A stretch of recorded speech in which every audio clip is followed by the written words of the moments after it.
একই সাথে এই দেশ গঠনে একসাথে কাজ করবেন।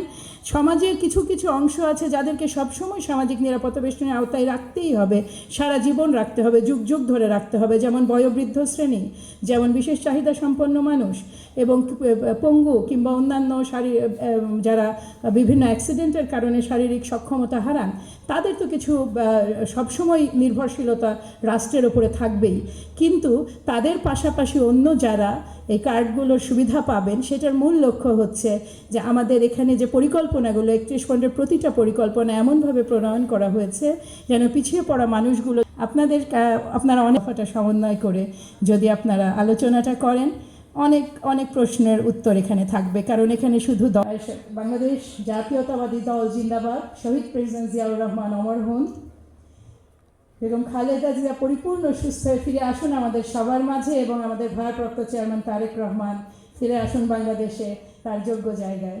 আসসালামু আলাইকুম, ধন্যবাদ সবাইকে। আমাদের অনেক নেতৃবৃন্দ ভোর থেকে আমাদের মাঝে সংযুক্ত হয়ে আজকের এই প্রশিক্ষণ কর্মশালাকে উৎসাহ দিয়ে যাচ্ছেন। কিছুক্ষণ আগে আমাদের মাঝে উপস্থিত হয়েছেন বিএনপি চেয়ারপারসনের অন্যতম উপদেষ্টা, আপনাদের এই ছেলেটির কৃতি সন্তান খন্দকার আব্দুল মুক্তাদির, তাকেও আমরা ধন্যবাদ জানাচ্ছি।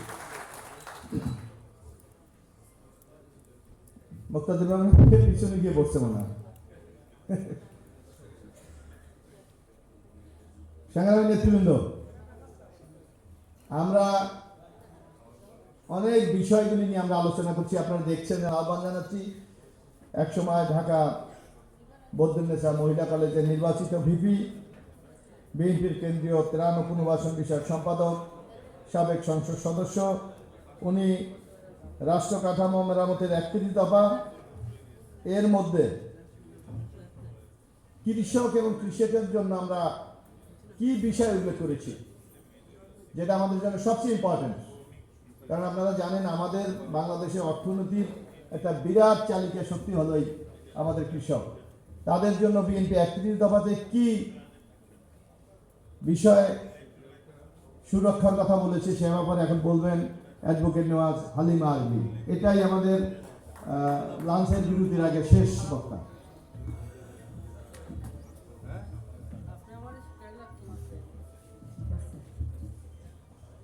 বিসমিল্লাহির রহমানির রহিম।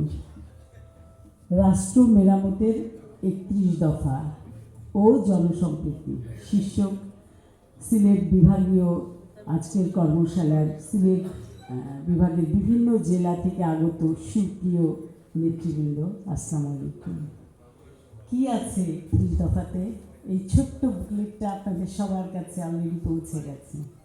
কি এমন জিনিস আছে যেইটা রাষ্ট্র কাঠামো মেরামত করবে, একটি সুন্দর বাংলাদেশ বিনির্মাণ করবে, সেই আলোচনা। এই আলোচনাতে এটা আসলে একটি কর্মশালাতে একটি আলোচনা সভার মতোই। এই আলোচনাতে আপনারা সবাই জানেন 31 দফার মধ্যে আছে বাংলাদেশের প্রথম রাষ্ট্রপতি, বাংলাদেশ জাতীয়তাবাদী দলের প্রতিষ্ঠাতা শহীদ প্রেসিডেন্ট জিয়াউর রহমান, বীর উত্তম শহীদ জিয়ার 19 দফা। যে 19 দফার সুফল বাংলাদেশ ভোগ করছে, আজকের বাংলাদেশ এই 19 দফার উপর দাঁড়িয়ে গেছে। এই 19 দফা আছে এখানে আরও আছে, মাদার অফ ডেমোক্রেসি, যিনি সর্বোচ্চভাবে বাংলাদেশের মানুষের জন্য নিজেকে বিলীন করে দেওয়ার মতো নয়, বিলীন করেছেন। ওনাকে আপনারা কয়েকদিন আগে দেখেছেন। অনেক আমাদের প্রাণপ্রিয় ভারপ্রাপ্ত চেয়ারম্যান, তার যে 27 দফা সেটি